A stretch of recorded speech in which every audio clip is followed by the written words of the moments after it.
ভাবি নাই যে রিক্সা চালায় খাইতে হবে। আসলে আমার কপাল খারাপ যে আমি রিক্সা চালায় ভাত খাইতেছি। তারপরে আল্লাহর কাছে হাজার হাজার শুকরিয়া যে আমি একটা কর্ম করে খাইতেছি।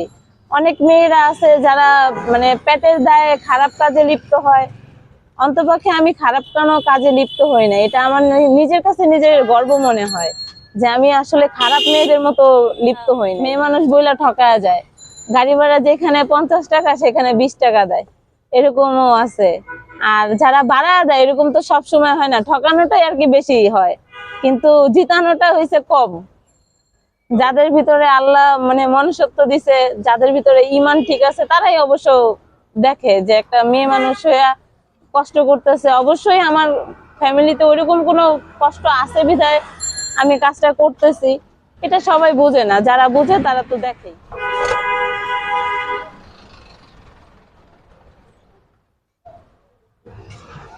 আসসালামু আলাইকুম। ওয়ালাইকুম আসসালাম। ভালো আছেন? জি, আপুর নাম? আমার নাম মুন্নি। মুন্নি আপু। তো আমি দেখতে পাচ্ছি যে আপনি অটো রিক্সা চালাচ্ছেন, কেন? অটো রিক্সা চালাইতেছি কারণ আমি কিছু ঋণ আছি, তারপরে আমার আম্মু আছে, আমার আম্মুকে দেখতে হয়, এই জন্য। তো এটা কি আপনার নাকি ভাড়া? এটা ভাড়া। আমার একটা নিজের ছিল, ওইটার ব্যাটারি বিক্রি করে আমার হাজবেন্ড পালায় চলে গেছে। কি বলেন, ব্যাটারি বিক্রি করে আপনার হাজবেন্ড পালাই গেছে? হ্যাঁ, এটা কবে? এটা এটা গেছে আরো 3 সপ্তাহ আগে।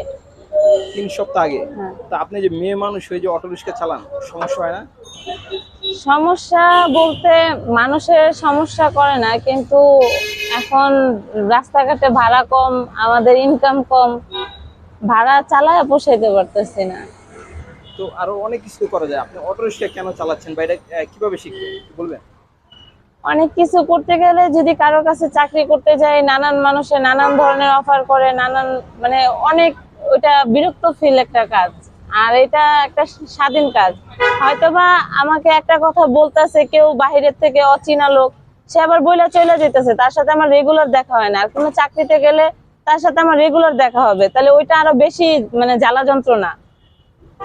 তো কোথায় আসলে চাকরি করতে গেছিলেন একটু বলা যায়? আমি মিরপুরে ছিলাম, আপনার ওই মিরপুরে আদি গার্মেন্টসে চাকরি করছি, তারপরে ওইখানে আবার একটা কারখানাতে হেল্পারের চাকরি করছি। অনেক মানুষ অনেক কথা বলে, তাদের সাথে রেগুলারই দেখা হয়, এই জন্য ওই চাকরি মানে হয় না।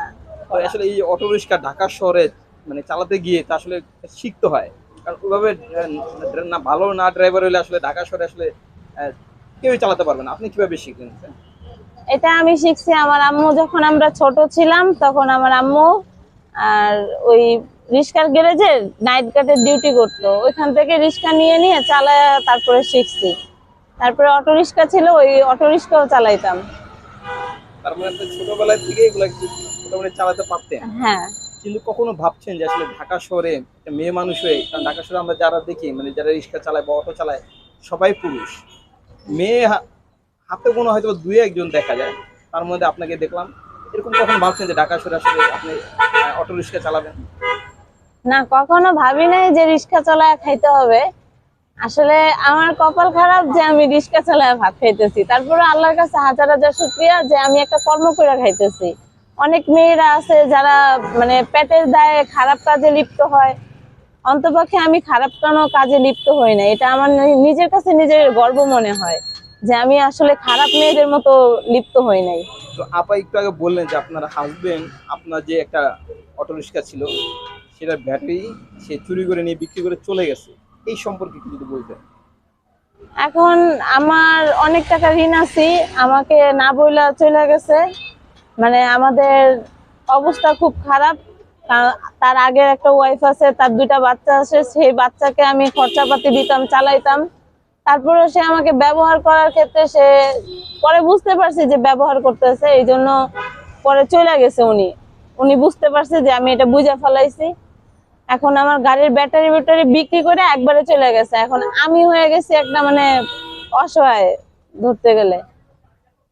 আর আমার ব্যাটারির যদি কেউ সহযোগিতা করে আমার গাড়ির ব্যাটারি উঠানোর জন্য, তাহলে আমাকে একটু সহযোগিতা করতে পারে। ব্যাটারির দাম কিরকম? ব্যাটারির দাম 28,000 টাকা কিংবা 30,000 টাকা। ভালো ব্যাটারি নিতে গেলে 30,000 টাকা, আর একটু কমের ভিতরে নিতে গেলে 28,000 টাকা। তার মানে ওই ব্যাটারিটা হয়ে গেলে আপনার যে গাড়িটা সেটা আপনি চালু করতে পারবেন। এটা তো ভাড়া, হ্যাঁ এটা এটা প্রতিদিন কত টাকা দিতে হয়? এটা প্রত্যেকদিন 500 টাকা দিতে হয়। 500 টাকা উঠাইতে উঠাইতে আজকে অনেক সময় লাগা যায়। আর নিজের থাকে না মানে 200-300 টাকাও অনেক কষ্ট হয়ে যায় 500 টাকা গাড়ি ভাড়া উঠাইতে। এখন আপনার ফ্যামিলিতে কে কে আছে? যেটা আপনার হাজবেন্ড আসলে কি আপনাকে মানে তালাক দিয়ে চলে গেছে নাকি না বলে চলে গেছে? না বলা পালা চলে গেছে। এখন কে কে আছে আপনার ফ্যামিলিতে? এখন আমার আম্মু আছে আর আমি আছি। তো কিভাবে চলবেন এই সামনের এই দিনগুলো? এখন কষ্ট করে চলতেছি। মানে এটা যে আপনার জমা, সে জমা দিয়ে কিছু থাকে? জমা দিয়ে থাকে 200-100 টাকা থাকে। 200 টাকা থাকে? মানে আমার ঘর ভাড়াও আটকা থেকে চলে গেছে। আমাকে অনেক টাকা ঋণ বানাইছে, ঋণ বানায়া তারপরে পালাইছে। এই এত আশা নিয়ে বিয়ে করছেন, কখনো ভাবছেন যে আপনার হাজবেন্ড এইভাবে আপনাকে মানে মানে গেছে তো গেছে, আপনার ক্ষতি করে গেছে, আপনি কখনো চিন্তা করছেন যে তার যে আগের ঘরের সন্তানরা আপনি দেখতেন, তারপর আপনার এই হাজবেন্ড আপনাকে চলে গেছে? এটা আসলে আসলে মানে কোনো মানুষ যদি বেইমান হয়, বাটপার হয়, সেটা তো তার মুখ দেখা কিংবা শরীরে লেখা থাকে না যে সে বাটপার কিংবা বেইমান। এটা মনে করেন আমার কপালে ছিল খারাপই, এই জন্য হইছে, সে চলে গেছে। মানুষ সব সময় যে কোনো জিনিস দেখাশোনা করতে হয়, কিন্তু দেখার আগে যখন দেখতে যায় মানুষ, তখন অনেকজনে অনেক ছল কৌশল করে, অনেক কিছুই করে যে ভালো থাকার জন্য। যখন বিয়ে হয়ে যায় তখন মনে করেন আসল রূপটা দেখা যায়। আসল রূপটা কখনো বিয়ে হওয়ার আগে দেখতে পারে না কেউ। কেউ কারোর সাথে না থাকলে আসল রূপ দেখতে পারে না। তো আপা এই যে অটো রিক্সা চালান, বিভিন্ন মানুষই তো আসলে আপনার এই গাড়ির যাত্রী হিসাবে আর কি চলাচল করে, সবাইকে আসলে ভালো ব্যবহার করে নাকি নানানজন মানুষ নানান কথা বলে? একটু বলতে, আজকে মেয়ে মানুষ আপনি। অনেক যাত্রী আছে ঠকায়া যায় মেয়ে মানুষ হিসাবে, অনেক যাত্রী আছে যে মেয়ে মানুষ দেখা 10টা টাকা 20টা টাকা 100 টাকা বাড়ায়া দেয়। মানে কোনো কথা বলে, এইগুলা নানান কথা বলে নাকি, কোনো আজে বাজে কথা বা এরকম কিছু? আজে বাজে কোনো যাত্রী কথা বলে না, কিন্তু মানে অনেক যাত্রী আছে যারা মেয়ে মানুষ বইলা ঠকায়া যায়। গাড়ি ভাড়া যেখানে 50 টাকা সেখানে 20 টাকা দেয়, এরকমও আছে। আর যারা ভাড়া দেয় এরকম তো সব সময় হয় না, ঠকানোটাই আর কি বেশি হয়, কিন্তু জিতানোটা হয়েছে কম। যাদের ভিতরে আল্লাহ মানে মনুষ্যত্ব দিছে, যাদের ভিতরে ঈমান ঠিক আছে, তারাই অবশ্য দেখে যে একটা মেয়ে মানুষ হইয়া কষ্ট করতেছে। অবশ্যই আমার ফ্যামিলিতে ওইরকম কোনো কষ্ট আছে বিধায় আমি কাজটা করতেছি, এটা সবাই বুঝে না, যারা বুঝে তারা তো দেখেই। তো আপা এই যে ঢাকা শহরে আসলে অটো রিক্সা তো সব জায়গায় চালানো যায় না, চালানো যায়? সব রাস্তায় উঠতে পারেন আপনি? আসলে যখন সরকার ছিল তখন সব রাস্তায় চালাইতে পারছি, কিন্তু এখন সরকার নাই, এখন একটু ছাত্ররা না, আটকায়, মাঝে মধ্যে আমরা আটকায়। যতটুকু জানি যে অটো রিক্সা আসলে সব রাস্তায় আসলে উঠতে দেন না। আমরা সরকারের মানে এটা বলা ছিল যে মেয়ে মানুষরা কখনো যে ভিতরে চালাবে, এটা কোনো কথা বলে নাই। বলছে যে অটো রিক্সা চলবে না, কিন্তু দুই একজন, আমরা যেরকম মেয়ে মানুষ, আমরা তো দুই একজন, আমরা তো সেন্স মানে ভালো রেখে চালাই, আমরা নিশা পানি করি না। আমরা যদি রাস্তায় চালাই তাহলে আমাদের মাথা ঠিক রেখে আমরা চালাই, যে না কিভাবে যাইতে হইব, নিয়ম কারণ বুঝি। তো তারপরেও মানে সরকার থাকতে আমাদের কোনো ঝামেলা হয় নাই, কিন্তু এখন একটু তো ঝামেলা নিয়ম হইতেছে। মতো আর কি চলতে হয়, এটাই স্বাভাবিক। তো আপু এই যে মাঝখানে অনেক দিন আসলে দেশের অবস্থার কারণে আসলে আপনি কোথাও বের হতে পারেন না, হ্যাঁ, তখন আসলে কিভাবে চলছে আপনার দিন? তখন চলছি কষ্ট মষ্ট করে, কারণ নিজের গাড়ি ছিল তো, যদি 200-300 টাকা ভাড়া মারছি তারপরেও মনে করেন নিজে খায়া বাঁচতে পারছি আর কি। কোনো তো চলছে, কিন্তু এখন আসলে অনেক কষ্ট হয়ে যাচ্ছে। এখন আরো বেশি কষ্ট হয়ে যেতেছে, এখন তো নিজের গাড়িটাও নাই।